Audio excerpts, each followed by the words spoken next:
Hello?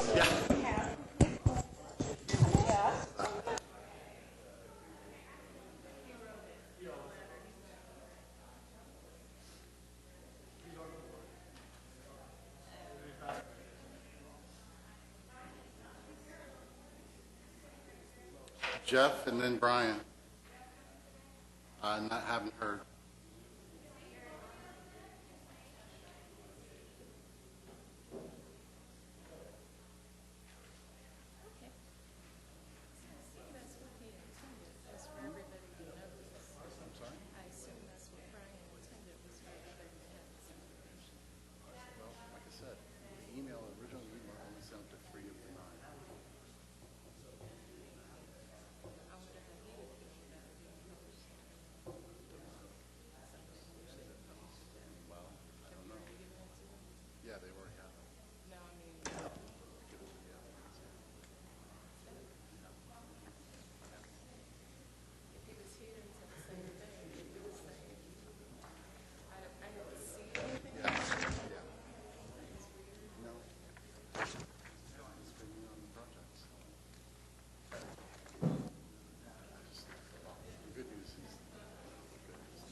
No, he hasn't since that 14, since that 14-unit project. He hasn't. He's been here once.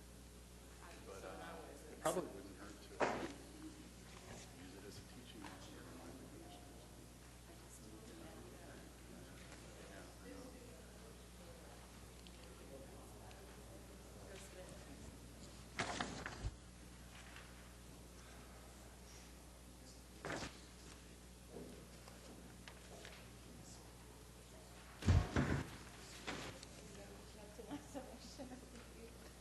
I can just sit by myself and snore.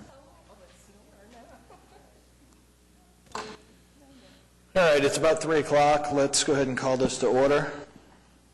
Paula, would you like to do roll call? Matt Guillory, Here. Jorge Charnico, Here. Betsy Brunstetter, Donna Cervantes, Present. Brian Fitzsimmons, George McQueeston, Here. John Robeson, John. Oh, I'm sorry, I was looking for a microphone. Here. Ben Sellers, Here. Jeff Struble. We have a quorum.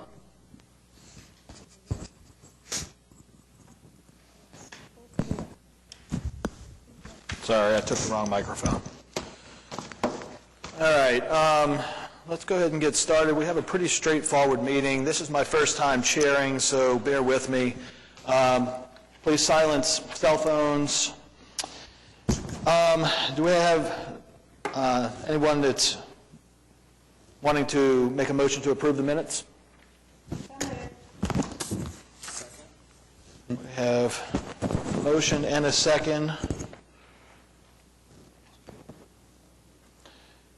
All in favor? Aye. Motion by Brunstetter, seconded by Charnico. All right, we have a pretty straightforward docket today. We have no cases that were withdrawn, no continuance requests, and no consent docket. So we are moving straight into the cases for individual consideration. First one up is 913 Northwest 8th Street. That is in the Cottage District. Michael, you want to take us through it? Sure. This is a proposal to build a single-family detached residence on a 25-foot wide lot on the north side of 8th Street between Classen and Francis. The project is in compliance with the majority of the applicable regulations and guidelines. However, there are two that the staff report has highlighted for you. The first being the front-facing garage, and there's a guideline in the code right now that talks about trying to use the alley at every instance when you have an alley accessible lot. However, this lot In fact, every lot on the north side of 8th Street does not have an alley because the alley's been vacated through the middle of this block. It does talk about trying to have a detached garage accessed from behind the rear wall of the house, but this application has proposed a attached garage, so I'm not sure how that provision of the guideline applies. But a lot of times when the alley is not present, as soon as that's part of the equation, they're pretty much left with only facing the garage to the front unless they have an extra wide lot where they can turn it to the side somehow. Secondly, the other guideline that we often encounter in Cottage District with respect to the contemporary homes is the 24-inch floor level elevation to provide a walk-up entry. And we encounter this on pretty much every contemporary home that we have in the Cottage District, and it has been waived almost routinely by the Commission in cases of these contemporary homes in the Cottage District, because that 24-inch walk-up entry is really not an element that's consistent with the contemporary design of the homes that we're seeing out there today. It really is echo of the homes that used to be built in this area. So we've provided you a staff report, recommends approval of this project, and we're prepared to respond to any questions the Commission may have. And I apologize, I said 913, but we're actually on 915. They are very similar projects. Yes. On the first guideline that Michael talked about, you have been passed out some communication from Brian Fitzsimmons, who could not be here today, but he wanted to address some of his concerns with regard to that guideline about the front-facing garage as a neighboring property owner. Do we have someone representing the applicant? Could you state your name and sign in, please? Adam Hawes.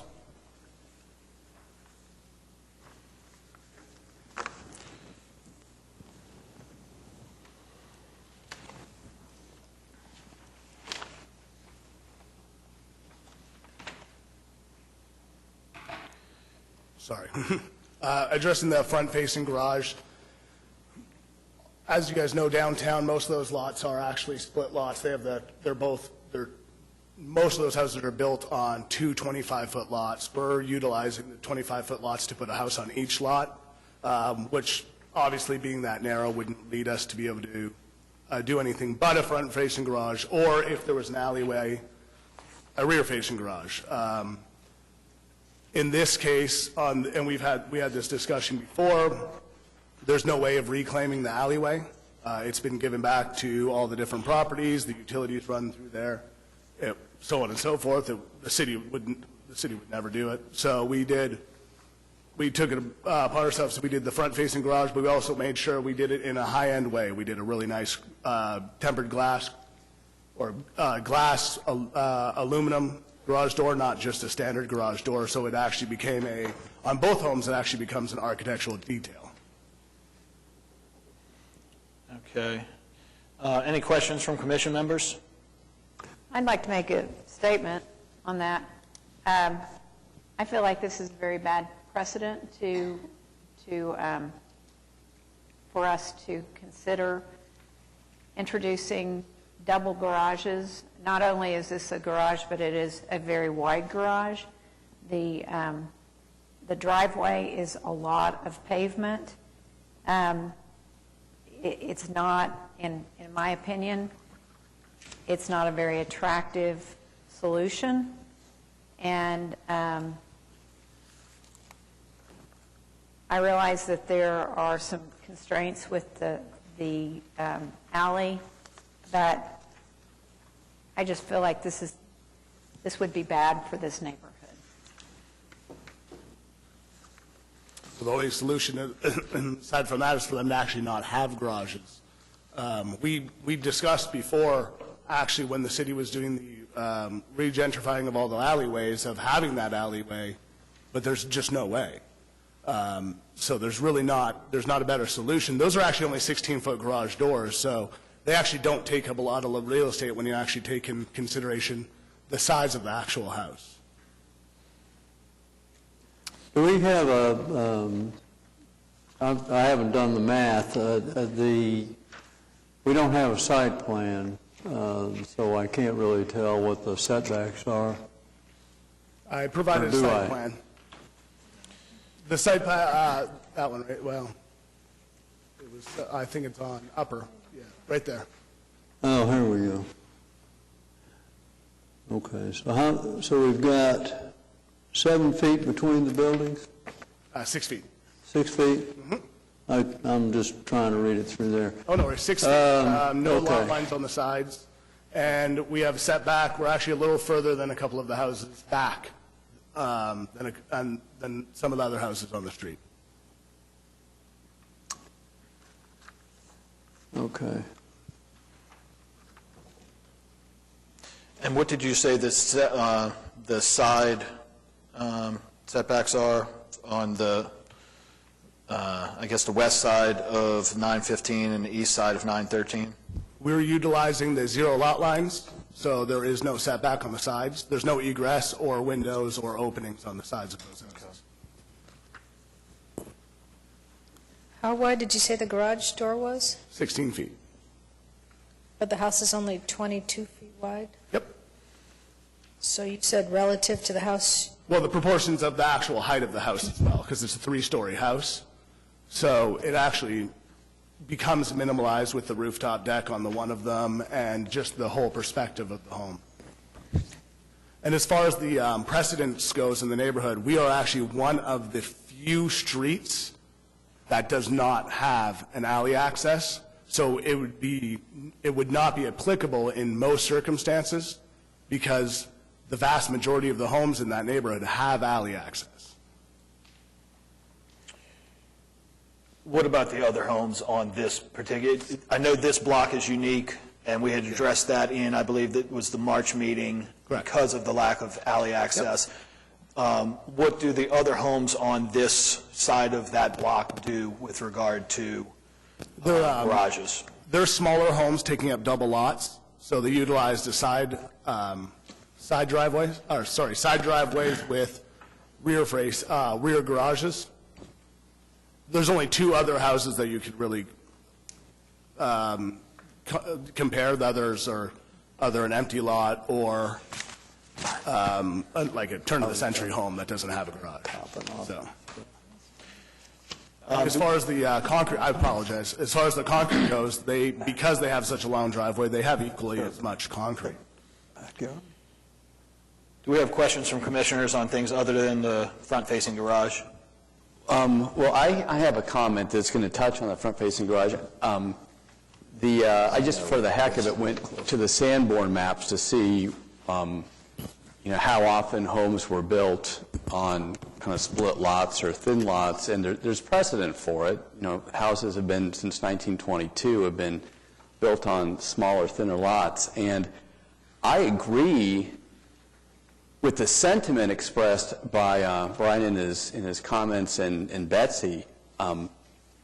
However, I don't know what we can point to in the code that says this isn't allowed. If someone can find it for me, that's great, because I admire Mr. Hawes and what he's done, and he's come back, and he's not giving up. He's trying to get something through. I'm not thrilled with the front-facing garage, but given the situation, there's no alley access. It's a 25-foot front-facing lot. I don't know what the alternative is, and if someone can point to something in the code that says this should not be allowed, I would just like to see that. Michael, could you address that in terms of this being a guideline or? Yeah, this is a guideline and a guideline only, and there are no regulations in the code that we could use to point to the fact that this should not be a garage, double-wide garage. Now, I mean, there are,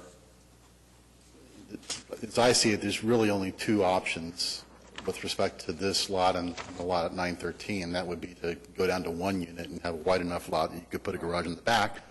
The other option would be to look at perhaps making a single wide garage that is a tandem.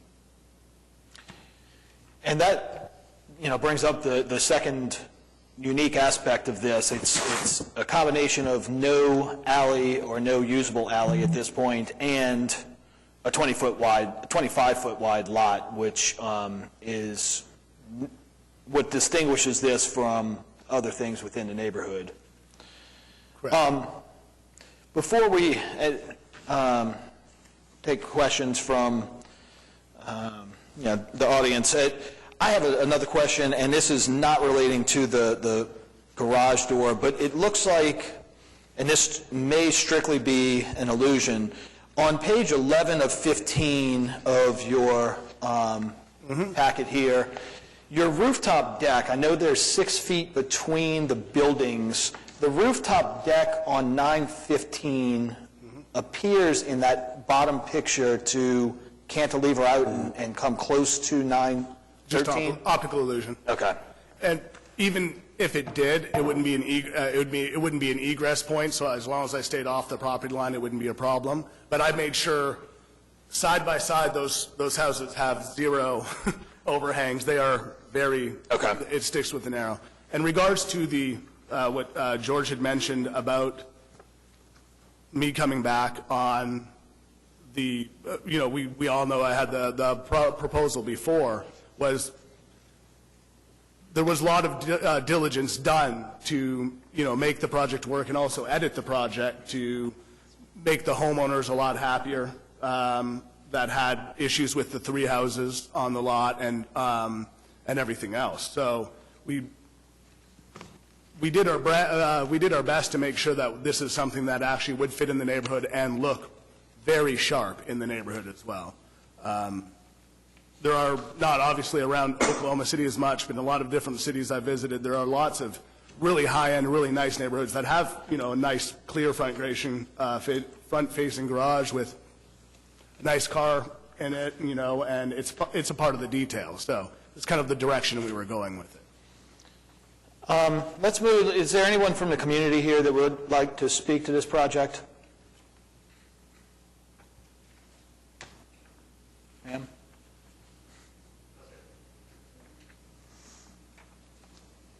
No? Okay. Any other questions from commissioners? Can you clarify? I'm trying to put these 3 together because Brian mentions that it would be 3 in a row. Is that? What's my 2 projects and then another project that's not mine. All 3 of our cases for individual consideration today are basically in this same block. Are they all asking for front entry? I believe they are all asking for front entry, 2 of which are on 25-foot wide lots, and the third on 917 is on I guess would be considered a double lot, a 50-foot wide lot.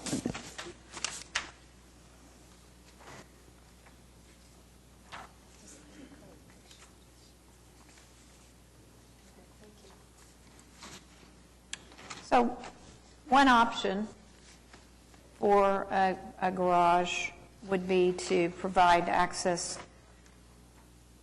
with a thin driveway that would not be necessarily creating a whole string of driveways along the front of this building, and having a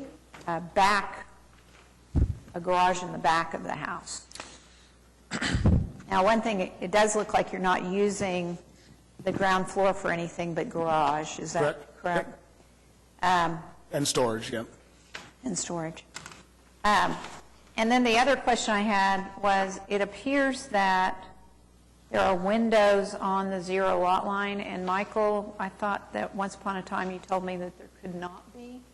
That might be just like a shadow remnant from a previous rendering. There are no windows on the sides. Back up. So Not if you that look at one. the west Not elevation, that one, but the It's a perspective. last perspective.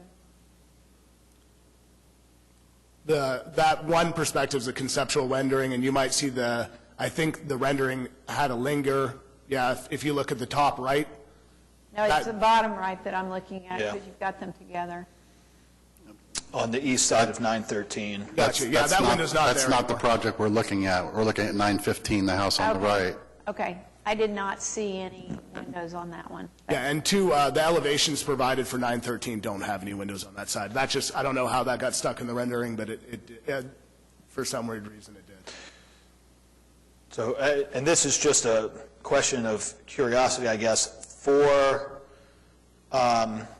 both of these, 915 and 913, you're going to have no windows on one side, and the other side is going to have windows, but only a 6-foot. Correct. Keeping with the minimum 3-foot rating for egress for both houses, so both houses will be 3 feet away from the property line, and they will have each house has a couple bedroom operable windows for fire code. And then that wall, because it's 3 feet from the property line, will have to be a fire-rated wall, as will both sides of the house. So Okay. we're prepared for that, and we've done all our due diligence with the city on what's required. So on this one, Michael, 915, the code says where alleys are okay. In instances, no. Okay, it talks about it has to be set back from the front face of the garage. Of the house, the garage door. Do you consider this set back because it is set back from the balcony? I'm sorry, I'm not sure what provision you're talking about. Let's see. It's in Brian's letter.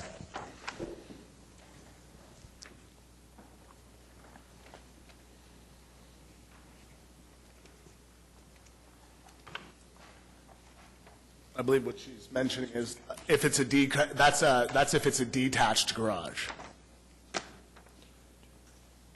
I believe what you're referring to. And just for reference, and history, we did have a house, and I believe it's on 9th Street, where I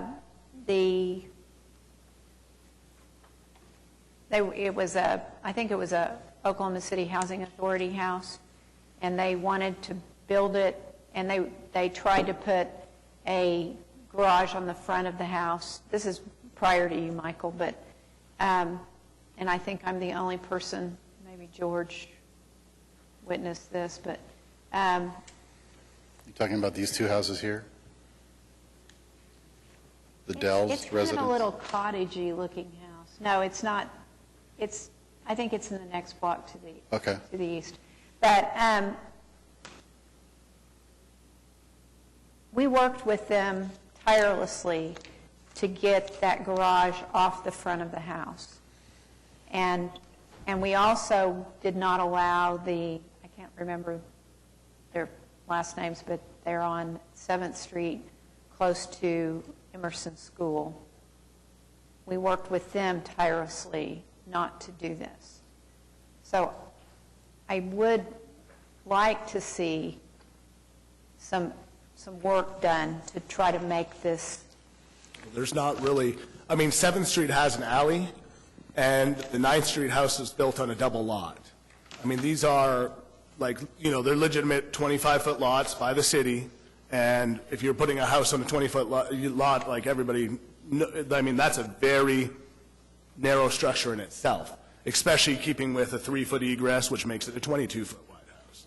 I'm the one who did the design of these houses. I'm the one who built these houses. If there were a way to do it, absolutely, with the amount of feedback I've had and, going through everything, we would do it. But there's not a way to get those houses to the back, meet fire code, get garages to the backyard and meet fire code without an alley. This is not the same set of lots that you presented with the 3. It is the same It is, set of. yep. I much preferred, and I know we denied that, I much preferred that solution. I really don't want to have that conversation. I know, but that was a far better solution I than think this that one. was an amazing project for its time. It was very forward-thinking for a lot of reasons, but it's been denied. And based on all the feedback that I had, I created 2 also amazing designs that meet all the requirements. They only don't meet 2 guidelines, not requirements and not code issues, just 2 guidelines. And one of the guidelines specifically states, if I have an alleyway. So I mean, I did my due diligence to make every single thing work based on the feedback I had, because we spent 6-7 months doing those other houses, and learned a lot of things and made sure that we adapted to them and provided you guys with a project that met everybody's expectation, including the neighbors who were very adamant about not having 3 houses and having 2 houses with also a place to store the trash cans. So extra big garage, easy rollout for your trash cans. So just making, everybody happy. So What is your distance from the garage door to the sidewalk, not to the street? garage door to the sidewalk would be 27 feet, give or take. And it shows it 27 feet to the curb. No, that's 27 feet to the sidewalk, 40-something feet to the curb. It says, The general setbacks in that Okay, I'm area sorry, are like there's not- 47 to 49 feet to the curb. Thank you. from the house to the curb? Yes. And each house has a cantilever for water for the front door, so that garage is actually set back a little bit further than that on both of them. This is just a comment, but the garage space looks to be essentially too deep, so almost two tandem, or you could get two. Yeah, you could put 4 cars in there, yeah. You know, maybe we're considering a single garage door, because a resident could enter one door, double park in the back, and get in and out really easily. And if they had a third spare vehicle, it could be stored on the other side. And that's great feedback. The customers that I have that are in, the people that are interested in the property, most have the desire to have a 2-car garage. For all of our sakes.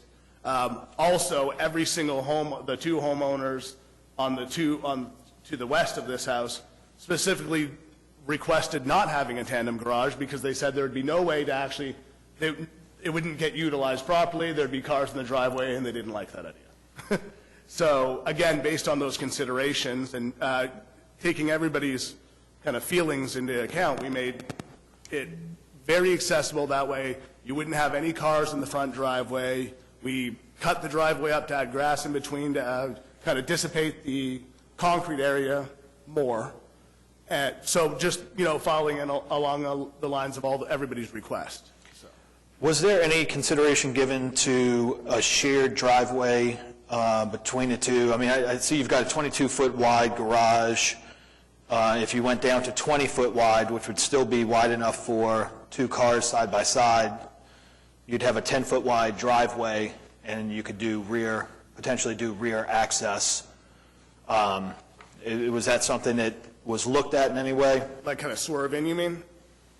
Like if I took both driveways, cut them in half, and just tapered them so that you could pull into a single car and then you'd still have your 2-car?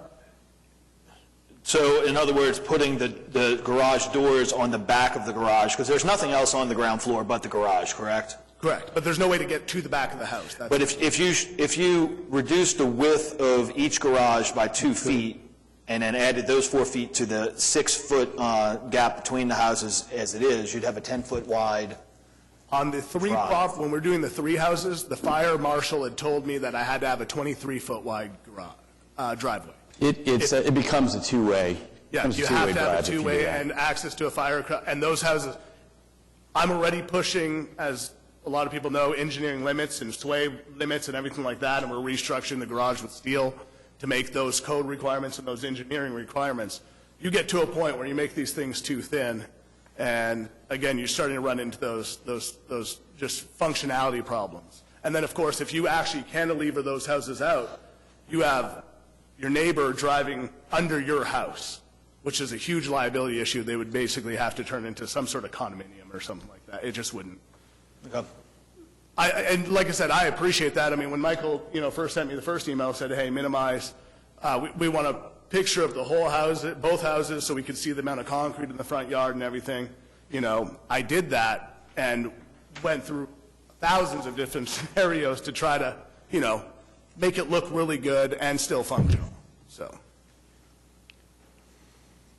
kind of back to George's point, it says in the reference stated here that where alleys are accessible, we don't have an accessible alley. So I appreciate Betsy's concerns, but I don't know that we have too many choices here as a commission, at least from my perspective. I just want us to make sure that we realize that we are going to change the character of this neighborhood today, because there are 3 of these applications on the board.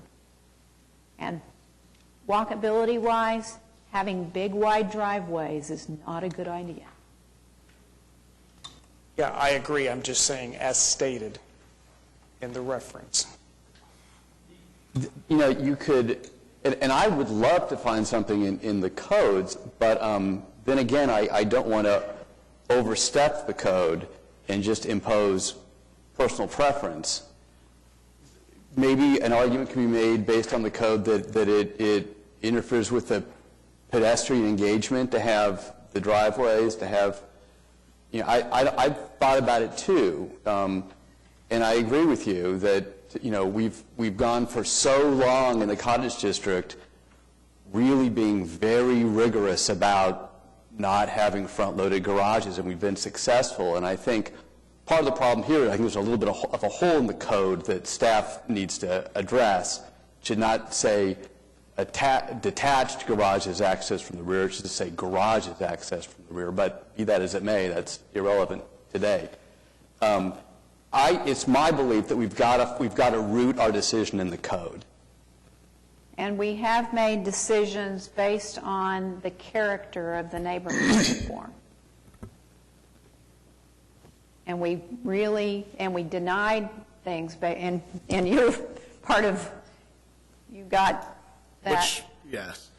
But Right, and I went back and I tried to research the house on the north side of 7th that Brian had mentioned in his email, and I couldn't. I think it's too old to find the documents. And then the neighborhood house on 8th.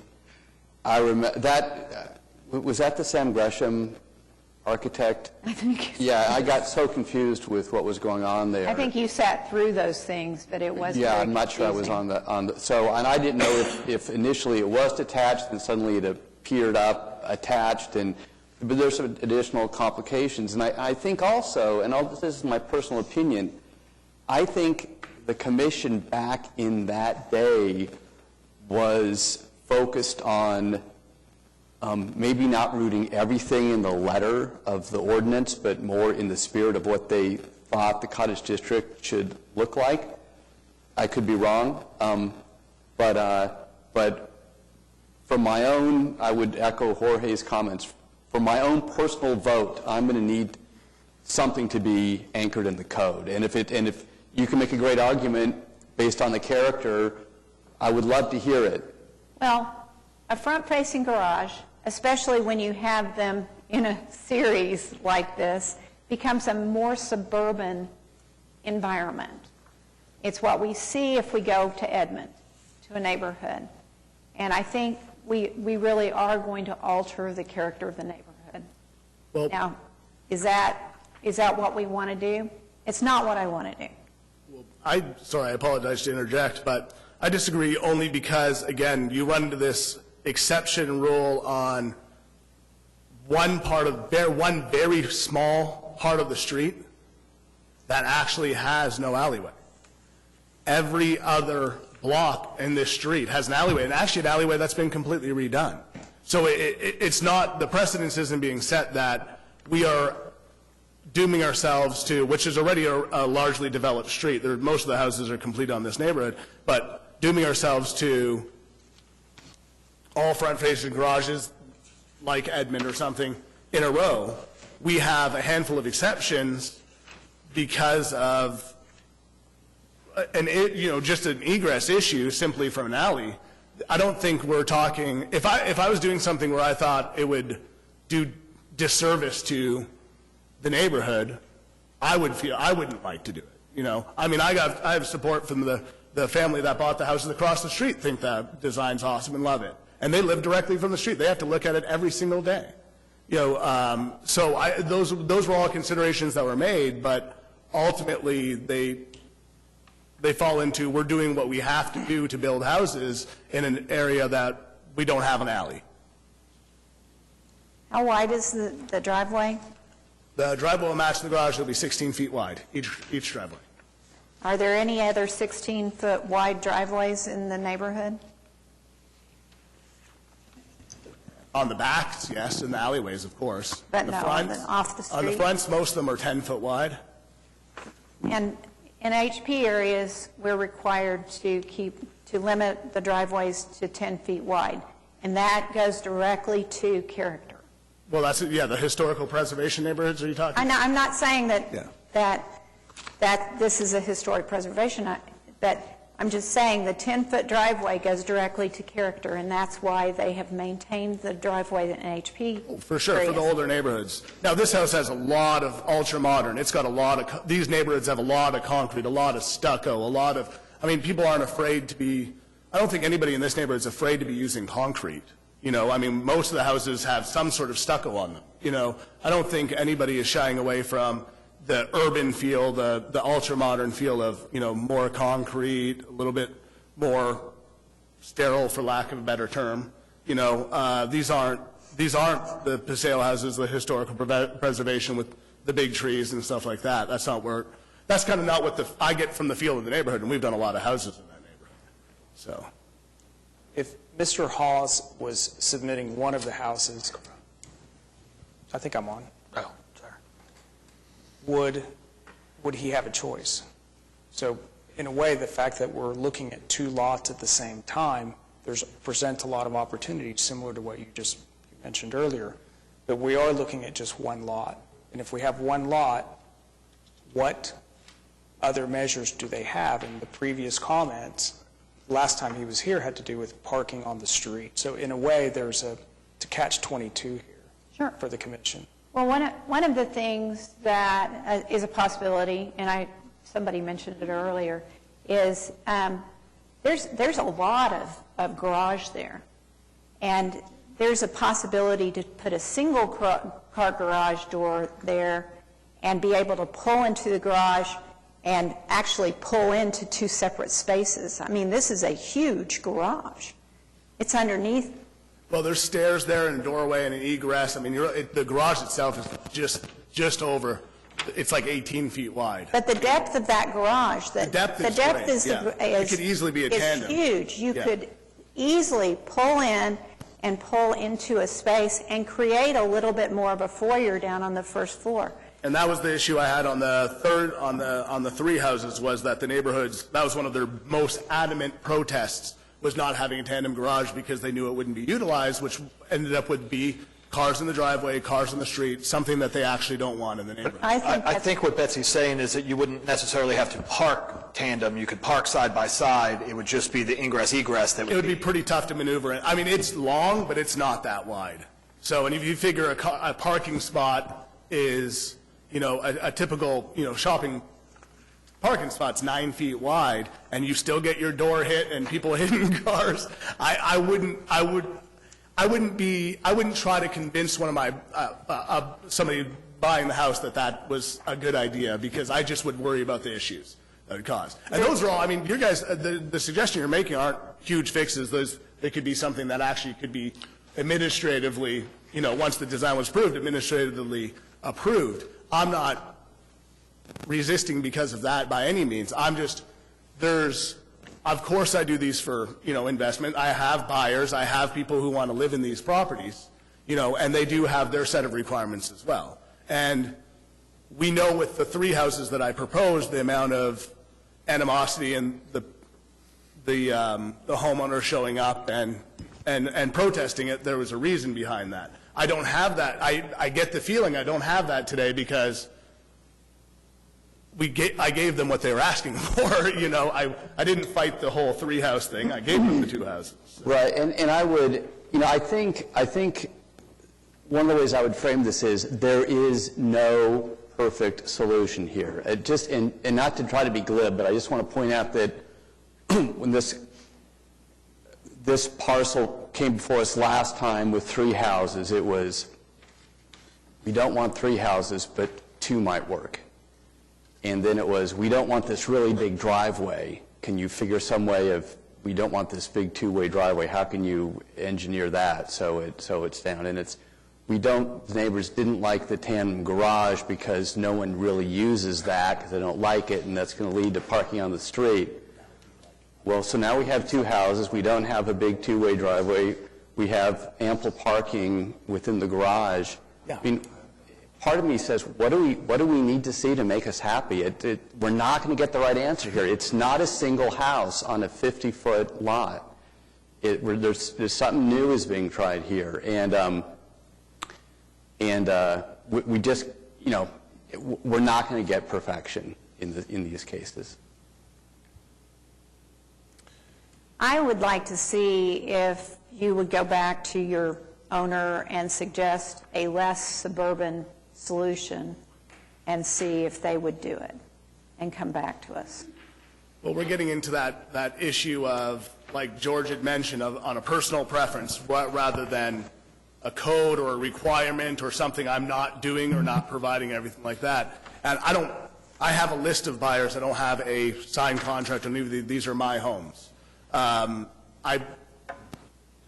done absolutely everything, I think 5 times now, and been within the code and UD1 and the cottage jurisdiction requirements every single time.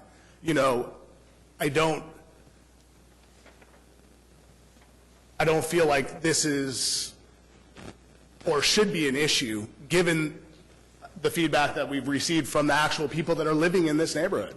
You know, this isn't just, I'm not talking just my opinion. Like George had said, everybody said they preferred the 2 houses. They would want this, they want that. I made even the homeowners that are living on the street completely content. I don't have a protest for them. Right? This is just a great example of setting a precedent, because we're not only setting a precedent for this case, we're setting a precedent for the one next door and then the one after that. So I really think that we should be careful with it because it is a character-changing. Like I said, though, the precedent's only set for 5 houses.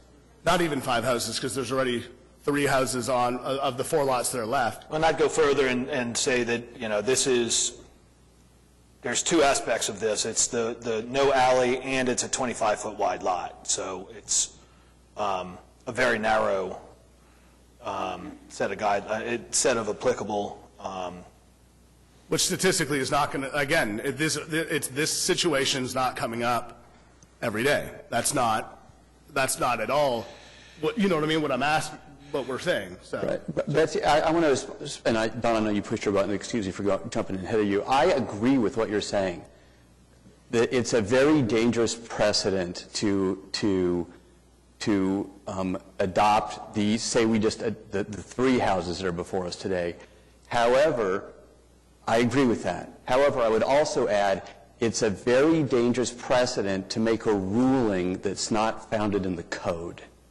Well, we have done that. We did it with the last one. We talked about the character, that the character of the neighborhood did not support having those 3 houses. And you did it on 7th Street, and that ended up having to be overturned because it wasn't actually a code issue. It was a preference issue. We have to be, including myself, have to be very judicious on the fact, on what we're, you know what I mean, what we're saying is allowed or not allowed, and being careful in this neighborhood, because I care deeply. I'm very invested in this neighborhood. My livelihoods and everything I got is in this neighborhood. Understood. But I'm also trying to help you make sure the neighborhood stays good. Well, and I appreciate, like, the gentleman who's putting the Mediterranean house on the street. I appreciate everybody's different design preference. Those aren't my places to say, right? All I could do is expect he builds his to the same regulations that I'm building mine. But if it's based on personal preference, then I'm just wondering how I actually go about doing anything, because I don't have a guidebook for that. Do we have any questions or comments? Don, I know you had pushed your button, that have anything to do with other aspects of this besides the garage door? Anything on materials or? Did we get the question answered about the windows clarified? Because Yeah, the elevations, I'm 100%, the entire house is 100% within code. So there is nothing on the zero lot line whatsoever. That's just my rendering program giving me as much nightmares as it usually gives me. So. my only comment earlier was that the fact that this is limited to only those houses that don't have alley access, I think limits the impact to the rest of the neighborhood. The code addresses every instance where there is an alley, and if there were to be a detached garage, but because this is limited to these 4 or 5 houses, I think that has less of an impact on the character of the neighborhood, but it's... So obviously, we have some strong opinions and difference of opinions on this. There are guidelines on this, but not anything specific in the code saying you cannot do this. Guidelines are more of a, if you can avoid it, please do. Do we have a motion? Is there anyone, have we gotten to a point where? Betsy, did you want to, did you want to, I don't know, make a motion based on your interpretation I of asked if he would be willing to continue it. I think we've put him through a lot over the months, and but I do think there's a better solution, and I don't think that we're working hard enough to get that. I mean, I understand what you're saying. I'm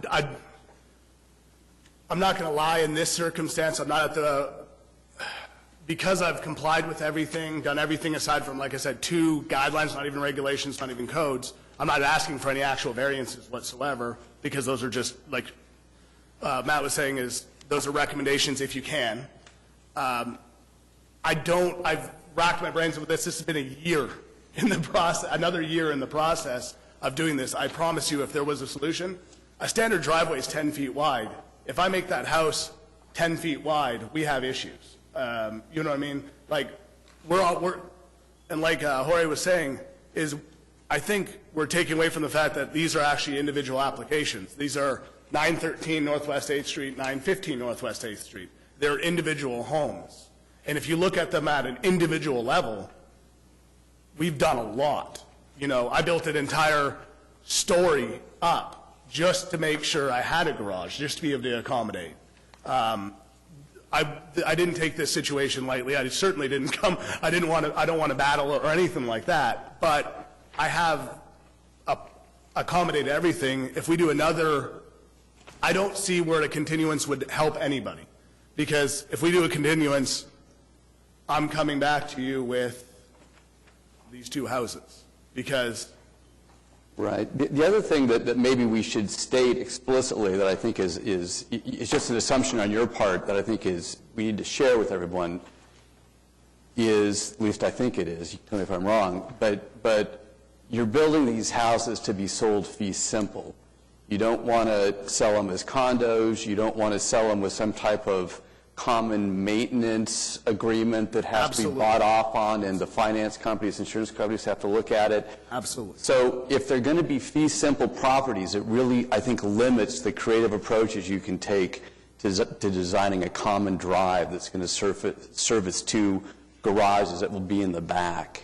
I could be wrong, but the fee simple goal makes that a lot harder, I believe. No, you're 100% correct, because again, if you have the single egress, and these are all things I discovered even on the 3 house. If you have a piece of that property hanging over the driveway, that's property. They're vertical limits. You don't have cutouts in the airspace going, oh, well, my neighbor could drive any direction he wants on mine, and then you become condo, HOA, condo association, and that was a very strong precedence I got from the last proposal as what this neighborhood was trying to avoid. They want, and these lots have already, they're completely separate addresses, they're 2 lots. I don't think that we're talking about having any part of the house hanging over the other guy's driveway. I do think that this could work if you split the driveway, which would, again, get into a similar problem. But you can have half a driveway on one side and half of the other. Not to facing in rear, because if I get to the rear of the, for that egress, I have to have a double egress driveway, and the houses would just be too thin. Yeah. The fire department requires how wide? Last, it was between 23 and 25 feet. If it's two-way. If it's, well, it has to be two-way because, The point is the fire department can't get back there at all now. So they would have zero. there's no reason for the fire department to go there now. Well, Go through the front. the reason they want 20 feet is so they can get a rig and get equipment behind behind the property, for the people that are trying guess- to get out that side. Yeah, I guess the way was described it by the fire marshal when we were talking about it, and again, I can't say this is a fact, but let's say you pull in your back in your driveway and your car sets on fire. I think the fire You have a car marshal back. You have a would car like to see a 20-foot driveway go to the backyard, and you could, you only need a 10-foot driveway for the cars, but I'm just saying you could Well, then the do entire that. backyard would be just pavement. Then the entire backyard, if you just did a 10-foot driveway, you'd have, the entire backyard would just be pavement, just so you can turn around. Yeah. I mean, we get into that weird kind of thing of, again, just somebody's preference, somebody's, concept, but ultimately, somebody actually wants to live in these houses. Like, somebody wants to be able to move in these houses, and it has to be functional. I mean, I could put in a tiny little garage door that no car could ever fit into, but then I have the neighbors complaining that I built a 2,300 square foot house that has 3 cars in front of the driveway, right? So, whereas I don't have to have that option. I've provided a very good, kind of catch-22 scenario where, okay, we can't do this, but we'll go this direction, and made that happen. So. Well, what you've done is you've created an elevation, a front entry to your house that has more of an emphasis on your cars than it does on the people. And that's the thing I really don't like about it. Well, obviously somebody along the lines is going to have that same preference, and then somebody's going to be like, that's a really awesome garage door because it's brushed stainless steel and it's clear glass and I can park my Ferrari in it and show all my neighbors that I have my Ferrari. I agree with, again, it just becomes this, Betsy, sorry. Sorry, no, that's all. Is your concern the 2-car garage or just a garage in general? I think with all of the discussion about the fee simple and the fact that they don't have access to the back, I'd really rather not see this, the 25-foot lot. I'd rather not see this solution. But if it were a single car garage instead of a double car garage, I would feel a little bit more like I could live with it. There's such an emphasis on suburban garage in this deal. I mean, we have other examples of people that have split lots the David Wanzer examples, and is it Brookhaven? They never put a garage in the front. It's just not. Well, they do. He has in Brookhaven in his duplexes. But it's on the side. No, it's not. It's in the front. It's Of just the back recessed. units? It's not of the 4. He's done 2 4. He has side by side. In fact, it may be called side by side, and they're front-loaded garages. They're pulled back a little bit. And the project looks amazing. I'm just. Well, I I just have a really hard time with it. I think it's the character. I'm clearly probably the only one on this committee that has that problem. I do think it's a problem. I think it's going to change the character of the neighborhood, and I think we're going to see more people coming to us with this same solution because they're not thinking outside the box. Well, like Donna had said earlier, we are still really talking about a very limited amount of spaces in this neighborhood that this even applies to. We are not talking about, because the guideline specifically says if you have an alley, use it. So it's a moot point on the vast majority of the homes in this neighborhood. It's simply this very small section of the street in which 2 houses are already built, 1 house is already standing. There would be 3 houses and then 1 lot on the corner. 4 houses, that would be your maximum. And actually on the lot on the corner, you could easily say that it could enter sideways. So really 3 houses right as of right now on this entire Cottage Town district, Sosa district, whatever you want to call it, this would even apply to, is my only point. You know, we're not, like I said, we talk about setting precedences and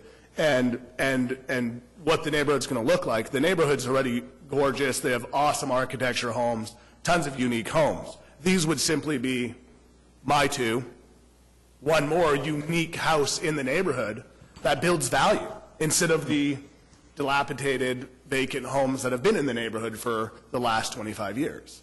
So, I mean, I can't see it as anything but an improvement for the neighborhood. And then a limited improvement at the fact of front-facing garages. Well, in the garage, though, I think what might be affecting us is that the garage is the whole ground floor, and we're going to have 3 houses in a row where the garage appears to be the whole ground floor. And in this, with a passage door for the pedestrians to get into the garage, what it looks like. For sure. And the garage floor is a little lower. The second floor and the third floor are obviously taller walls because they're living walls. They're not just 8 feet. And, I mean, you can, like I said. It really looks like that. And I'm not convinced that the drawings we have are well done. But when I said I don't have a site plan, there's not enough information on the site plan for me to figure out exactly how to do it. But it seems to me like it hasn't been demonstrated to me that you can't do it. Well, it's only 25-foot wide. No, I understand all that. I just, sure. I'm not sure that there can't be some of these other options that have been discussed. It's just hard to gauge it from here. I appreciate that.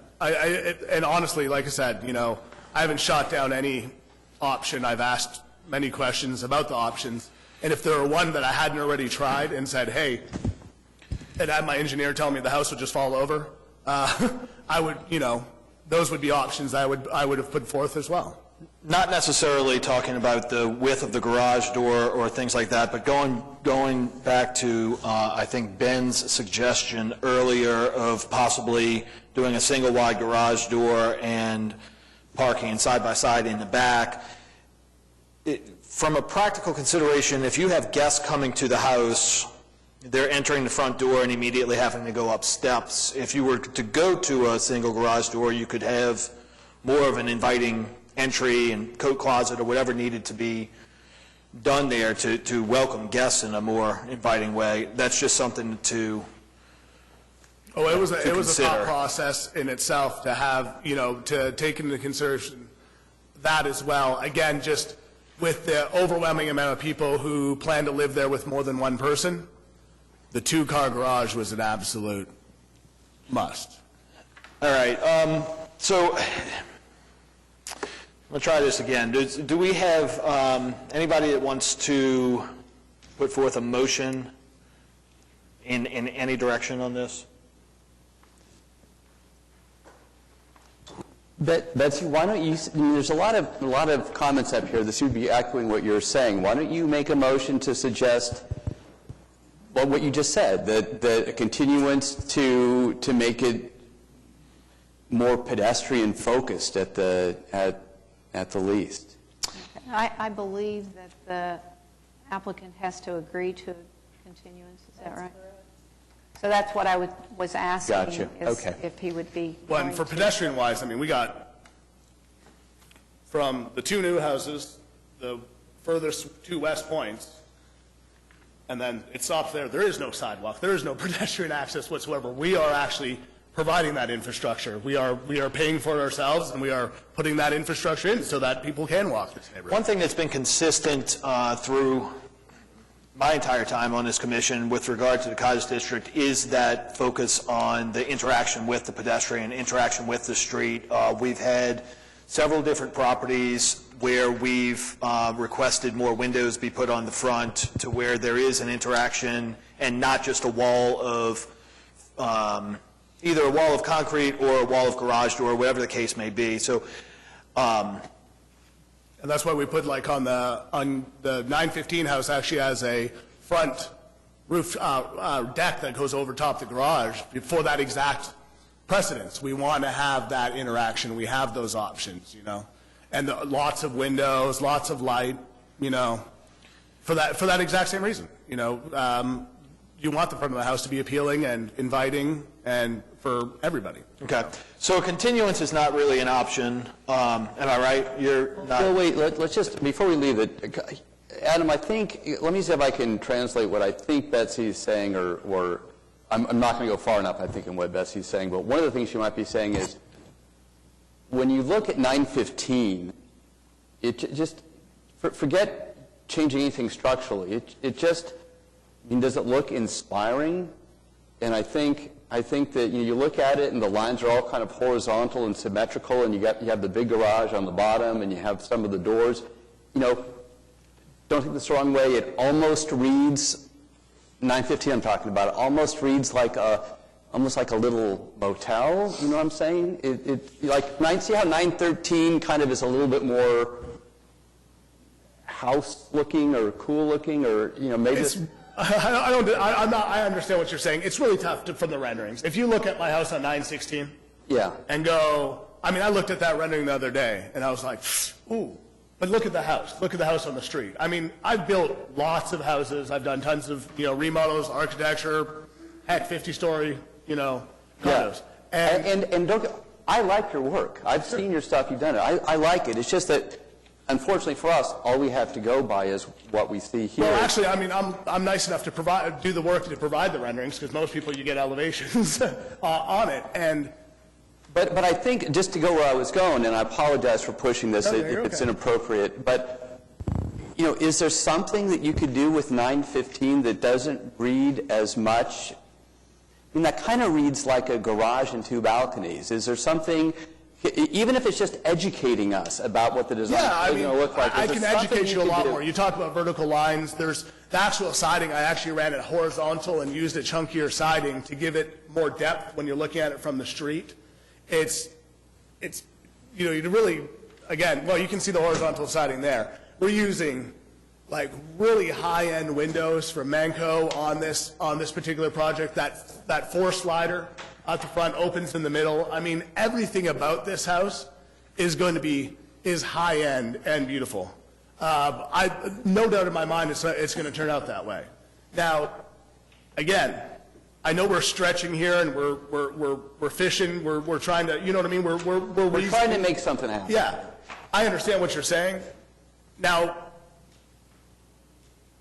this is all preference when it comes to that kind of stuff. That's just design preference, and I may not prefer every single house on that street, but I certainly appreciate somebody's ethic on every single house on the street. Well, and I right? think, and I appreciate that, and I think what Betsy's going again is getting back to the code. There is a part of the code that says needs to engage the pedestrian, and I think that house engages the pedestrian more than 913 does it not?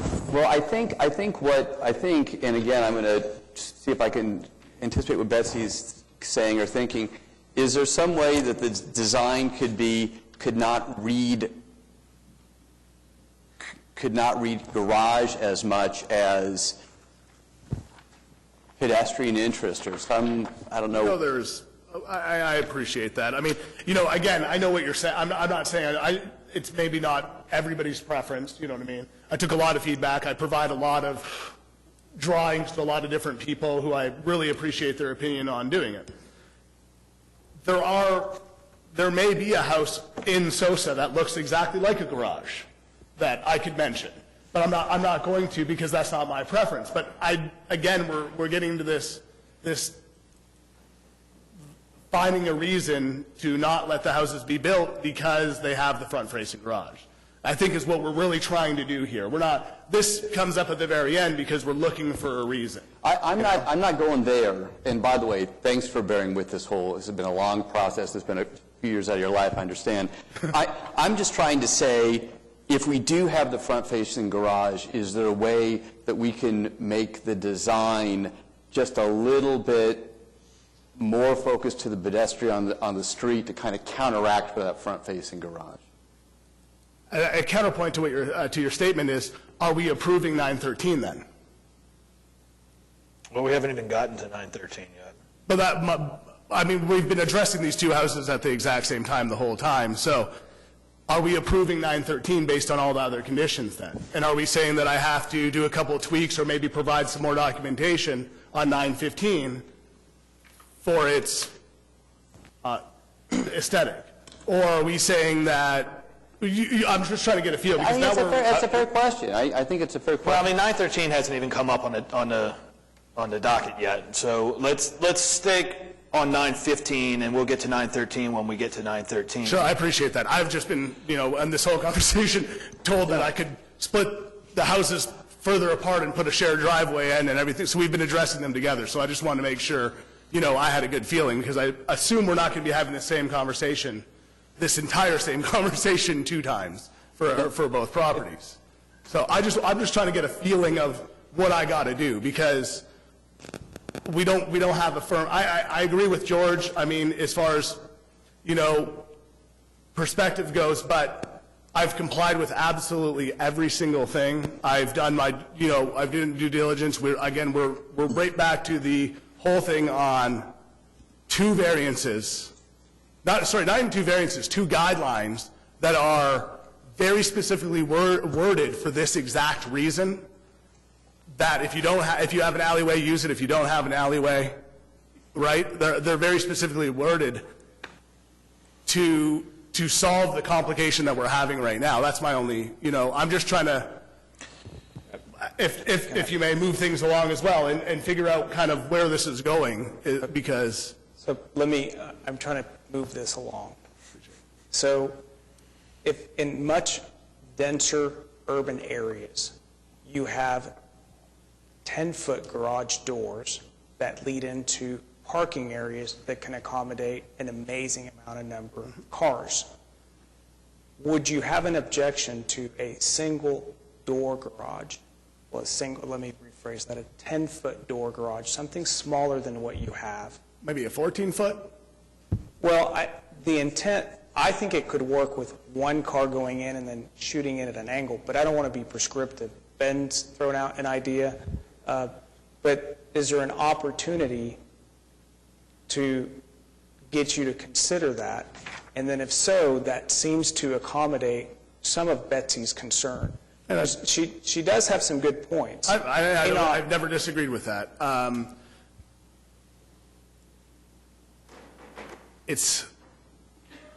walking the line right here of things. The issue I'm running into is that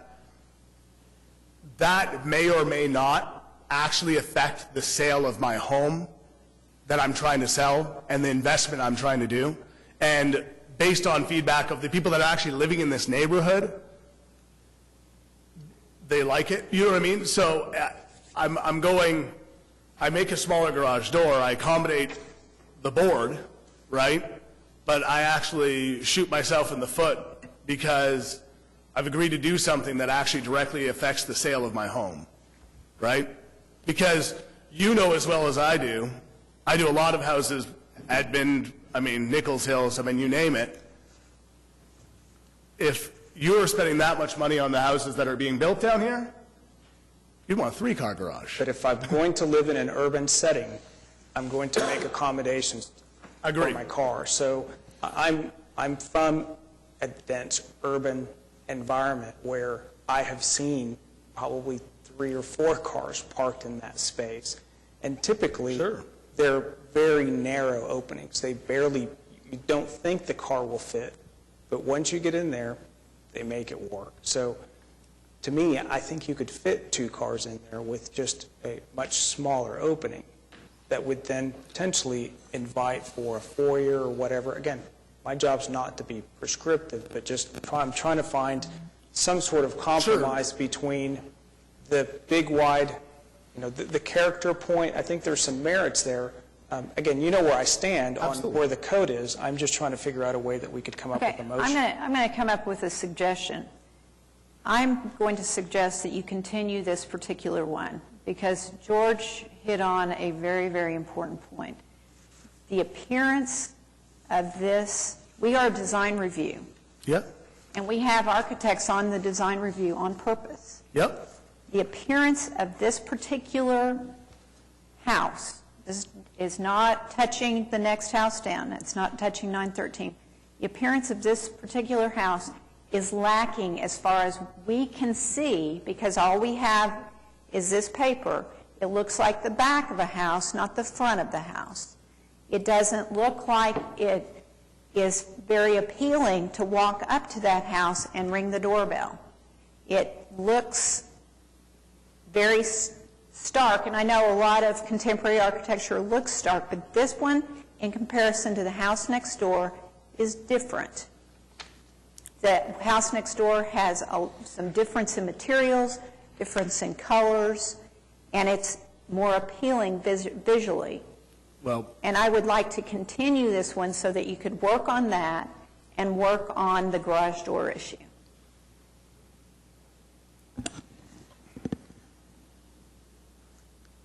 I don't see that as being a solution, to be honest with you, because again, that's just a subjective opinion, so to speak. There are houses in the neighborhood, and a house that was denied and then appealed and approved on those exact same founding principles on, it is a design, I don't disagree, it's a design review, and I want to appease everybody, right? But we're coming here because we're talking about a garage door. We're not coming here because that was the first thing we started talking about. We're coming here because we're talking about the garage door. Now, Jorge had mentioned that if we had done a 10-foot garage door with a 10-foot driveway, okay? So now we've reduced the garage door by 6 feet on both houses. Is that something that we are open to? Now, we've mitigated now, okay, I can engineer a way to pull into these garages, pull the stairwell up really quickly so you have room to park. Is this something that we're going, I get a conditional approval based on doing a Administrative approval? administrative, That's actually where I was going, is that if we can, and then I switch the garages to 10 foot, I pull them to either side, you have a little bit more grass area, you have 10 feet of concrete instead of 16 of concrete, which mitigates obviously a lot of the concrete. I mean, is this something that's going to get us an answer, so to speak? You know what I mean? Like, is this something that's going to move this forward? Is that like, I mean, for your opinion, because you're the one that's... I think, yeah, I'm the bully. I think it would, but I don't think it's something that you can't just can't just say that's good. I think that we would need to see it. I don't, because... we're not talking about redesigning the whole house. What do you do with the rest of that 6 feet that you've gained? Do you add some windows? Do you add, I mean, it's a design issue. I mean... And then what do you do with the rest of the front of this particular? Well, I can tell you right now, you just have 3 feet of brick on each side and 3 foot of stucco on each side of the other one. I mean, it would honestly... The addition of a window on the ground floor, to my mind, the addition of a window on the ground floor would go a very long way to increasing the engagement between the house and the pedestrian. as it is now, and correct me if I'm wrong, but based on the rendering, it looks like a solid door, solid front door to the house, correct? No, they're all glass. The front door is glass? Yeah, everything's glass. The whole front of both of these houses is completely glass. I mean, there's tons of windows, tons of light space on this one. The garage doors are glass, the front doors are glass, and then there's front-facing windows that are also glass.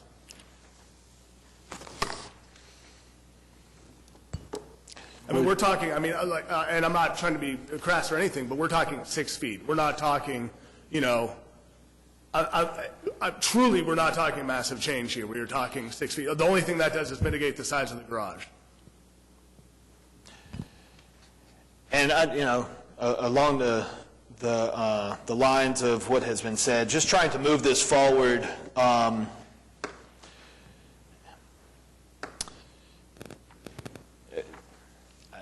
does anyone have suggestions? The continuance has been suggested by Betsy. I suggest it too. Okay. I think not wanting to go to the next project, I was going to suggest something like articulating an entry and sort of making the door less forward and less of a presence close to the street. It's not much, but then that's exactly what's going on with the next consideration. And somehow having that entry feel more welcoming and more open would be, I think, another, you know, more pedestrian. I think it's possible. I also think it's possible to take another look at the site plan, but with those possibilities, I think a little more thought, understanding what we're worried about, might help us both. Are you open to a continuance? Man, I mean, I don't see I still don't see the reason. You know, I mean, I got some preferences, I got some opinions, but I have no code reasons. I've given a great option that could easily be done on an administrative level. I've met every single compliance, right? I mean, I just don't see how, are you going on, oh, are you going to go back and redesign the whole house? No. I mean, you know, it's just not, I feel like this is what happened on those 3 houses. You know, I get this, I get that, I get this, I get a continuance, and then we find a different reason to say, no, I don't want a front garage, and then I'm back to square one. So, I mean, it just doesn't make sense to me to make in this circumstance to have a continuance, because I'm just going to do just what I did on those 3 houses, and George, you remember, we came and we talked about the exact same stuff and ended up with a result. Okay, I'll tell you what I would like to see. I would like to see a smaller garage door. I'd like you to make the entry more inviting by adding a side light or some kind of glass that indicates that there's life inside of that instead of just a stairway. And I'd like you to somehow articulate the elevation so that it is more engaging. The slit window at the top of that one balcony is just, you know, it kind of indicates that there's something to be hidden inside that room. Yeah, people, like, somebody has to live there.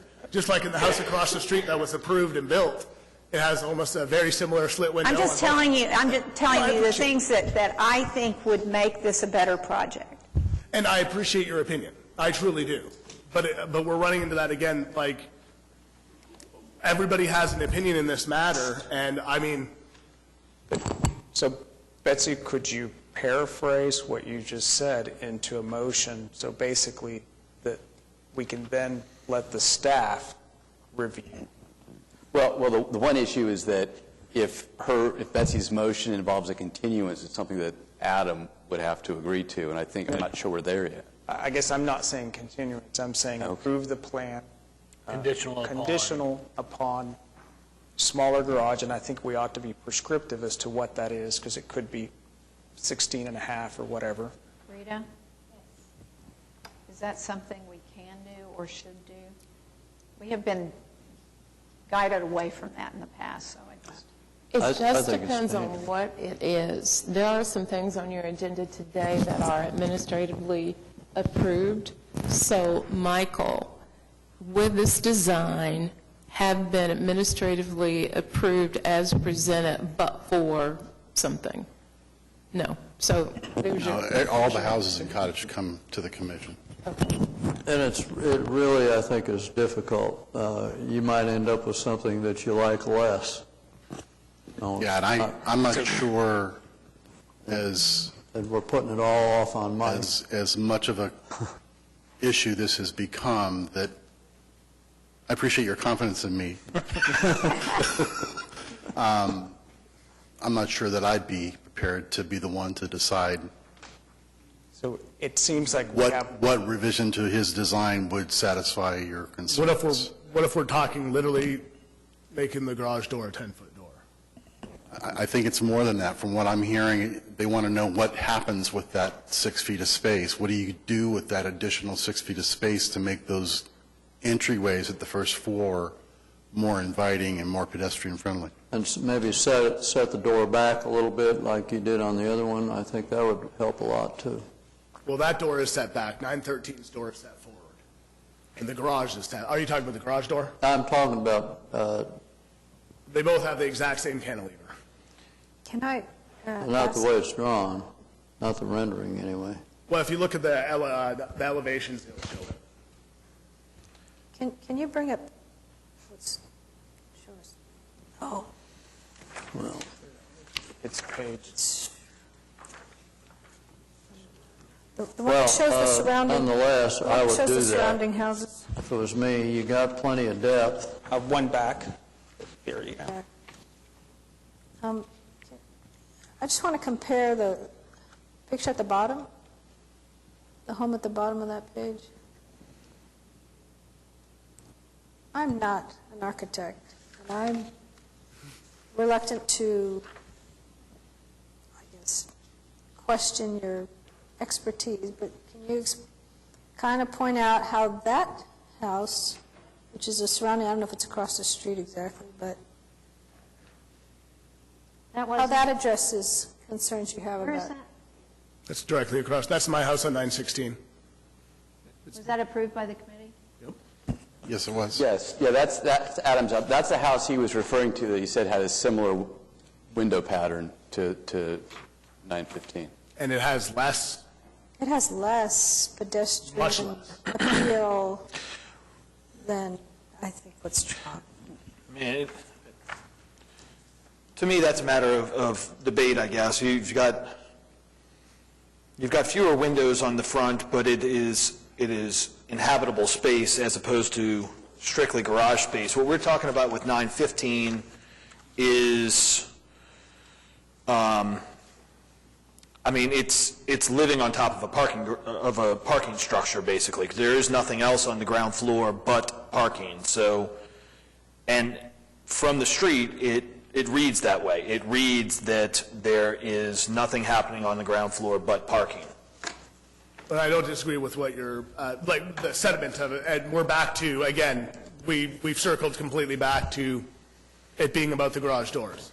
And the fact of the matter is, they are, as far as what I'm proposing and what I've complied with and what we've talked about several times is, they are compliant, but on top of that, they are an inevitable fact on these type of properties when you have a 25-foot lot. It's not a option to do it another way if you don't have the space, right? So I don't disagree that we're talking about the main floor has a door and a garage door. We've that's evident. Is it done in a tasteful way? My opinion, yes. A lot of people's opinion, yes. Certainly in the potential buyer opinion, yes. So for the neighborhood-wise then, and the people, you know, again, the reference people that came and opposed the 3-house project that aren't here today opposing this, I've come to, you know, some vast conclusions as far as that goes, right? But again, that's why I haven't agreed to a continuance, because the issue here is really whether or not you're going to agree on a front-facing garage door or not agree on a front-facing garage door. That's what it's actually boiling down to, because there's not really a way to mitigate that anymore. Like I said, when you talk about reducing something on the property of... And I appreciate that, and then, you know, and anybody speak up and correct me if I'm looking at this wrong. I think we're at the point now where there is no way around a front-facing garage door. So we're trying to mitigate something that we've opposed and gone through. A lot of homeowners and this commission have gone through a lot of trouble to avoid front-facing garage doors in this neighborhood, to keep continuity in the neighborhood, to keep engagement with the pedestrians. This particular property seems to be, and quite frankly, the one next to it, 913, because it's a 25-foot wide lot with no rear access alley, there is no way of avoiding a front-facing garage door, but what we're trying to do is mitigate that. We can't avoid it altogether, but we can at least mitigate it to where there's, there is something that is at least somewhat more engaging with the public or the pedestrians, where it's not just all garage door on the ground. That's how I see it, at least. And if it's a request for a redesign, then I can't agree to a continuance on that, because that's just based on a preference, not based on anything to do with code or, you know, or the variances or anything like that. And then I'll just, you know, we have to figure out, because again, I asked about a 10-foot garage, but again, when we're only talking 6 feet, it doesn't really change the look of the front of the house. It doesn't change the amount of garage that's on the front of the house. It's just only by a mere 6 feet. And when you got 50 foot of 2 houses that are 50 feet, a total of 50 feet. I would say that a mere 6 feet with a window in that 6 feet dramatically changes the engagement of the front of that house, and especially with some way that really actively engages pedestrians or visitors to come to the house on foot, not in a car. I mean, the front of the house is very, very car-centric at this point. And I'm trying to move this forward and figure out a way of... I apologize, sorry for interrupting, but sorry, go on. The 10-foot wide garage door point, if it was shifted to the side of the house away from the front door, and that 6-foot wide area that would potentially be great, if there was a 4 or 5-foot wide window, and it could be etched or opaque, and have to be opaque glass, and it would give the appearance of a much wider glass door at entry. Even though that window would be into the garage, it would from the street feel like you have a wider glass foyer. Or you have the opportunity to make a foyer for the interior of the house. Well, not if you want to actually be able to pull 2 cars in there. But I think you could. So I think you can get. Let me talk through this real quick. I think if you have a 10-foot wide garage door, so it's wider than a normal single-car garage, the vehicle can pull in, split, and you can park side by side. So a couple with 2 cars can actually park side by side and not have to maneuver cars to get out. You still have the function of a 2-car garage, because you would come in and go like that. I see what you're saying. I could play with that on the plans. That's fine. And if we have, like I said, That's the plan. But I think just a car could function that way. That may get us a very simple change in the facade to make that all work. and if we can do a conditional approval based on that, and I come back next month, or, you know what I mean, I can get started, but I come back next month and go, here are the renderings with what you asked for, you know, and get this moving, and I can make that, I don't have it, and if I don't come back with it, then we have to reval, you know what I mean? But I think that's where I was trying to go. I'm trying to find a way, if there's a motion to, And, motion conditioned upon it. and I said, yeah, and I said that before, I would be open to that. Remaining area be a window of some sort. Thoughts on that? So, oh, sorry about the making faces down here. The condition that you're describing, is it a condition for approval, or are you making a motion or considering making a motion that he bring back to you after a continuance this new design? I am wanting to make a motion to approve with administrative approval to change the garage door from 16 to 10 foot. Okay, now that's what it sounded like Michael was saying he was not. Okay, But based on, sorry, I apologize, Dan, but based on what, If that's the way that the commission sees fit to get your way through this project, I will do my best at, You're fine with reviewing this one element? because Yeah. if we're very specific on that, that's not something hard to write down. I mean, you know what I mean? Shift door to east, 10-foot door to east, 4 to 5 foot window beside it. okay, but I just want to understand, could we approve, because part of his issue is I don't want to redraw the door and have the door be an issue. So could we approve contingent on it coming back for, I guess, reapproval of the entry? That's the part that I guess I'm not clear on. If you approve it today, why does he have to come back? My motion would not be trying to redo the front door. It would be, should I make a motion? Sure. I would like to make a motion to approve the application for 915 Northwest 8th Street with the condition that the garage door be a maximum of 10 feet wide on the east side of the building, and a window be placed on the west side no smaller than 4 feet wide. That can be approved administratively, And with drawings, because, with drawings to... okay, to Mike. support the change. And I'll provide you drawings and renderings. I mean, I can do that. Like I said, this is forward progress. And I'm good with that. Okay, so we have a motion by Ben Sellers. Do we have a second? Second. We have a second by Donna Cervantes. All in favor? Aye. Any opposed? All right, motion passes. In Do we record want time. to, sorry, I'm definitely speaking out of turn at this point. On 913, do we want to just say all that and Yes. reversed? No, there's have to wait. no point in sitting down. Next item on the docket is 913.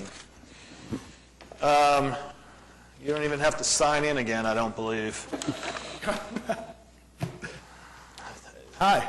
So, Michael, do you want to walk us through this one? I know it's almost all the same stuff with one additional consideration.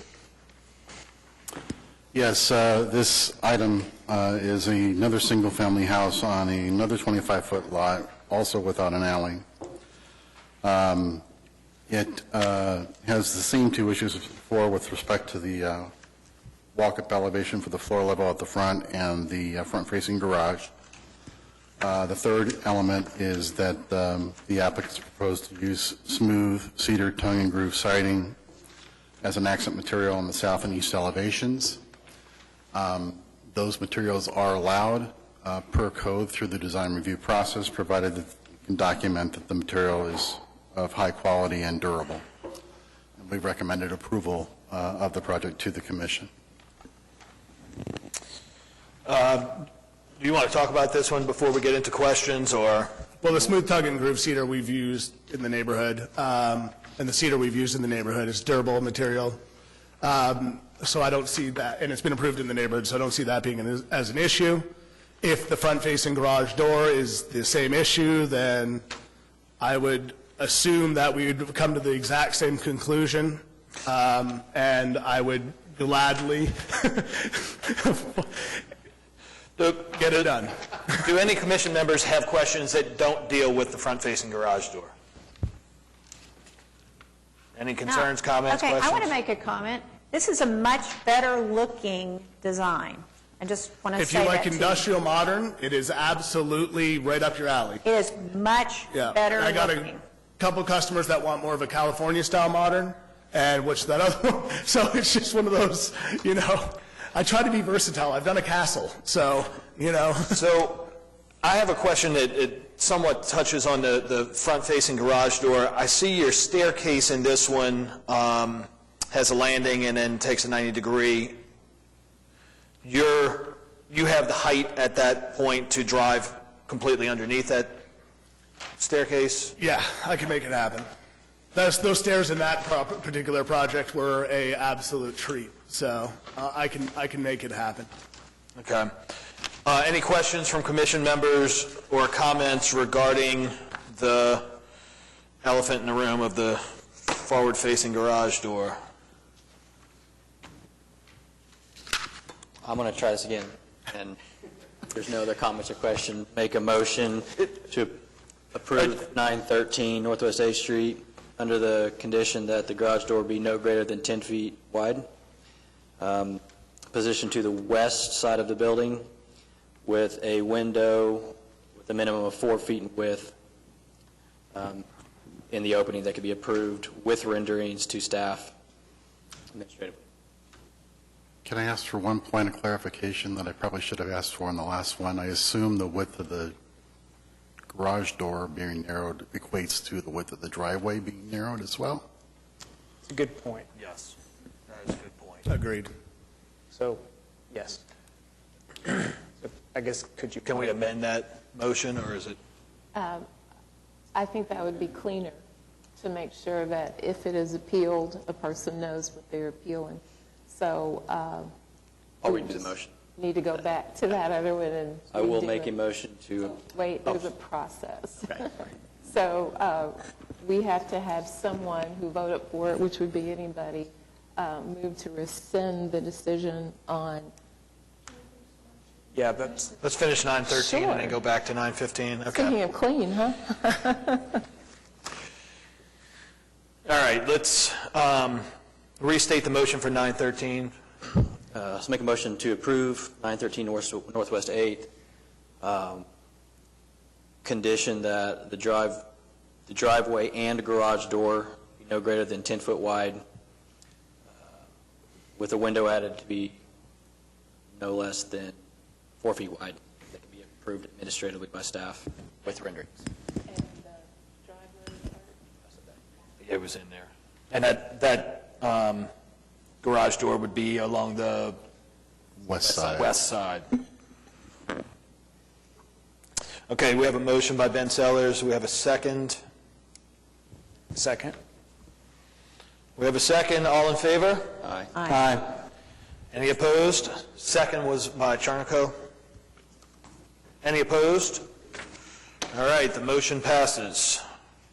So now, let's go backwards back to 915, and We need a motion to rescind the action taken on item UDCA 16000001. So moved.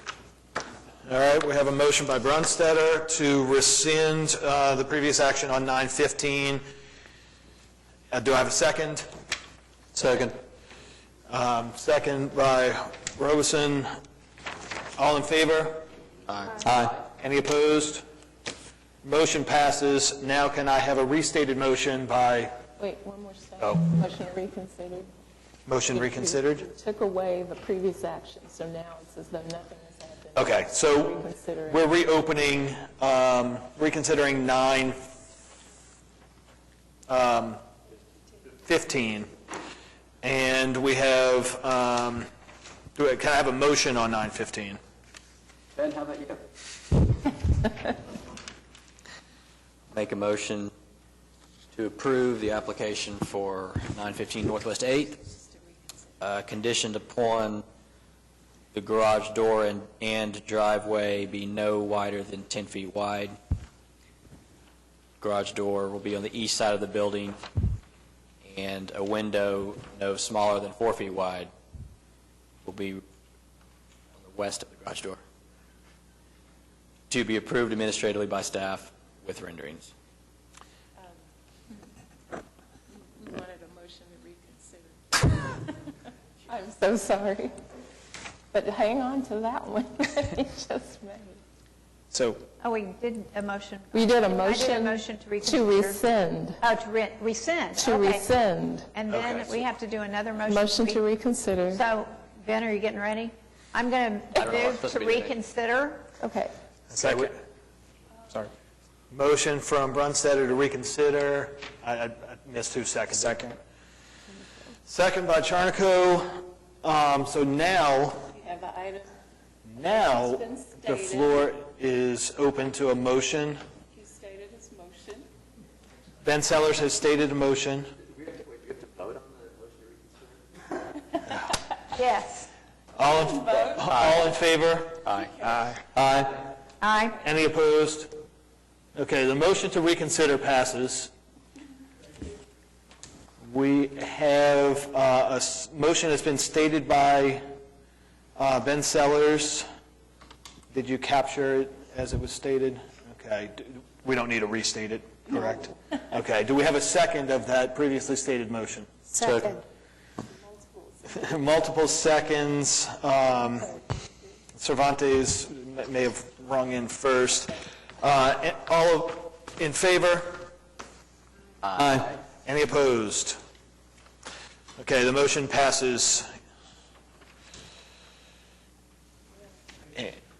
We are ready to move on to 917, is that correct? And thank you for the patience of not just today, but the entire process. We're all in it together. I appreciate it, guys. Thanks for putting up with the time.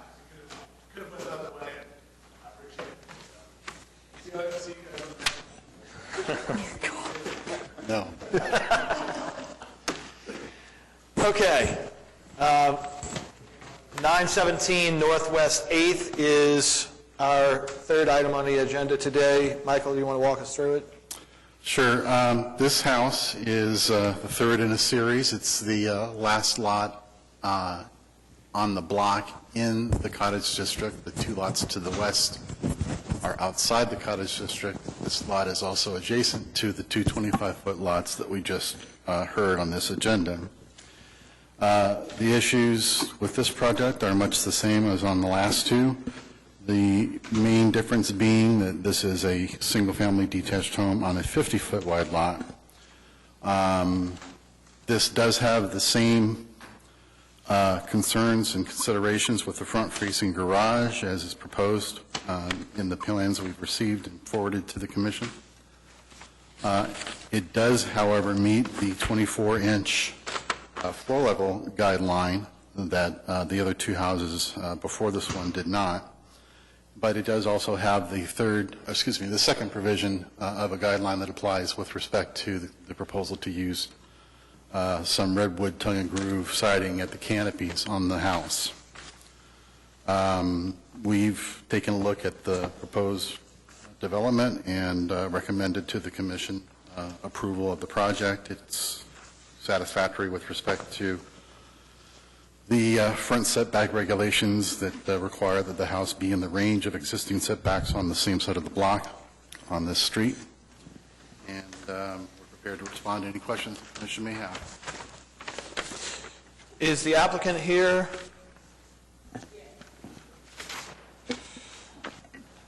Hi, I'm Elisa Weatherman. I'm the architect for Omar, and he's here too, so he's heard everything that's been said today. Okay.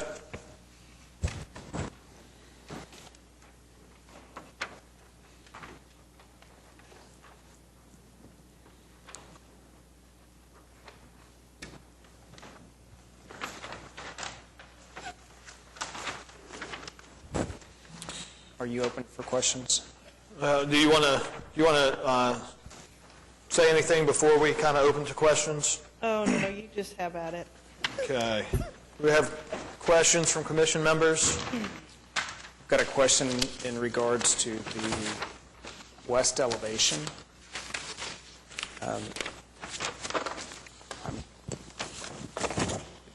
talks about TPO. Oh, it's the roofing product. It's like a EPDM, it's a sheet rolled, No, I know, but okay. am I going to see it from the exterior? Oh, no, Because it's- it's referenced here, so is No. this in fact a section?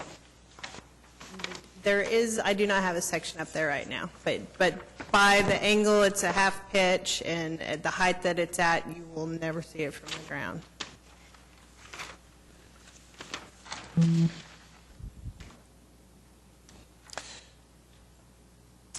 I still don't understand the west elevation, though, because it's pointing to a band of, so I'm looking at the lower left-hand corner. Okay, but you're seeing it, imagine 14 feet in the air at a half-inch pitch, going back 20 feet, you're never going to see it from the ground. What's above that band of TPO? That was the gutter. Well, hold on, you got, okay, from the back, what you're seeing is because you're seeing it beyond. Okay, well, let's just start with the garage issue, and this whole house may just change its entire design because of the front-facing garage. I mean, that pretty much, if y'all say no, I have to put it in the back, it's a brand-new house, and we continue, and I bring you a new set of plans next month, right? I think that's a fair point. That is a fair point. Like, Any questions from commission members regarding the big overall design, not specifics? The guide, what she said is basically, oops, sorry, if she has to put the garage in the back, then, and she can because she's on a 50-foot wide lot instead of a 25-foot wide lot, the house is going to change. Is that what that you is said? correct, yes. And that's, that just, to draw attention to, that is an important distinction between the last two items on the docket and this one is, it's the lot is twice as wide, so there are a lot more options to address the issue. Does it have to be detached, or can I attach it? It can be attached. There's an example just, I think 2 houses to your west of where that's been done. Okay. Y'all really need to change the rules, so I don't spend my time drawing them a whole set of plans for y'all to deny them because it was an option. Does that make sense? Just FYI. He pays me money to do this. So, I think actually that's an excellent point, and I think staff should take note that we really need to clean up the language in that section. So I apologize, but I think you're making an excellent point. okay, just for future people. And I think we've brought that up before, and it's consistent with George's comments at the beginning of the previous one, where the language is such that there's a lot of ambiguity there that creates, I guess, drama in this context. Yeah. So I guess basically what we're saying is you all are going to say no to our garage, so I guess we're going to ask for a continuance. So, Great. yes.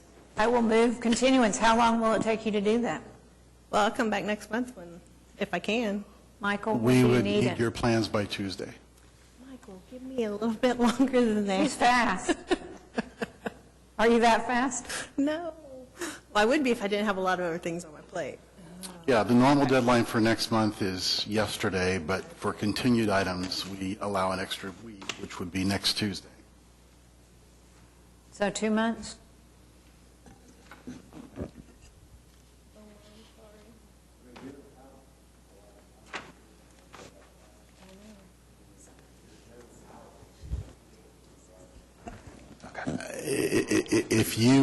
If you could do it by Wednesday or Thursday, but I don't know if that's, I mean, is it a couple of days or is it a week or two? It's a whole redesign.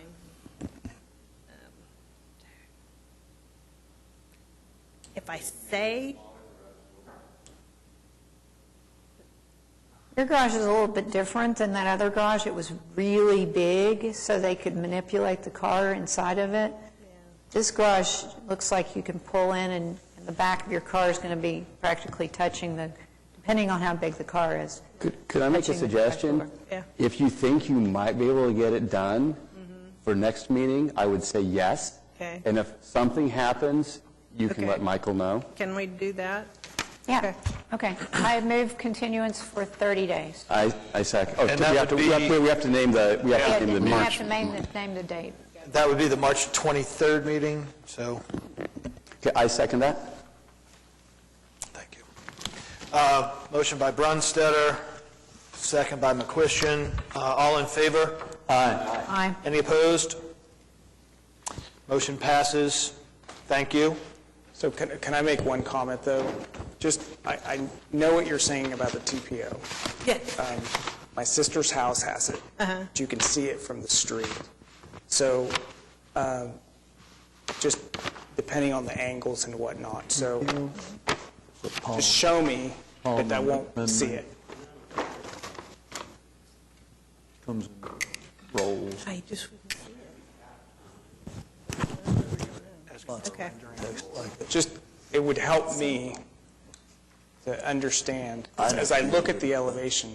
Right. I'm an architect, I look at Right. drawings all the time. Okay. And I'm having a hard time, like, I understand the vantage point and all that, but Right. just help me understand it. And I don't know if it's all the dots No, that you don't are wanna see creating, Okay. I don't know, don't wanna I see think it. there's something graphically here that maybe you see, but I'm not seeing. Okay.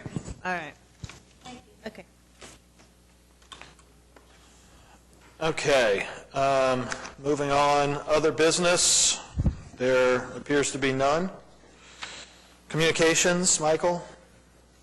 Just have a couple items on the administrative approval report. Those two cases have already been approved administratively.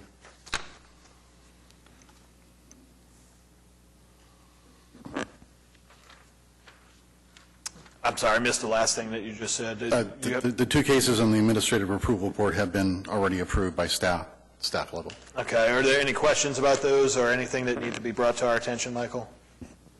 The case on 23rd Street is an old bank building at the northwest corner of 23rd and Dewey. It's right down the street from the Rise. Essentially, while it looks like a lot of things are happening, they're basically just taking out the windows and putting in new windows for the most part. There are some changes that are a little more extensive than that. They're removing some brick infill and installing a roll-up door, for example.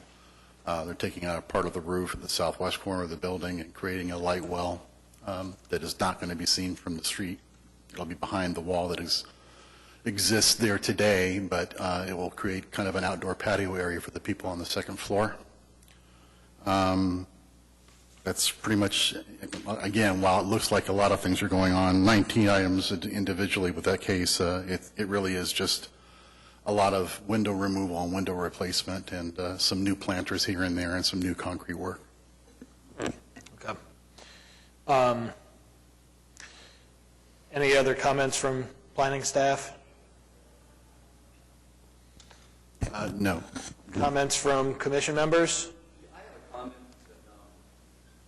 I have a comment about that snow cone shack on 23rd and Robinson, where, you know, I'm reading Steve Lackmeyer's tweets about it now as he passes it each day. George, we've been talking about that for how many years? Yeah, I know. And it basically boils down to not having teeth in to do anything. Well, I had an idea. Could we declare it a dilapidated structure?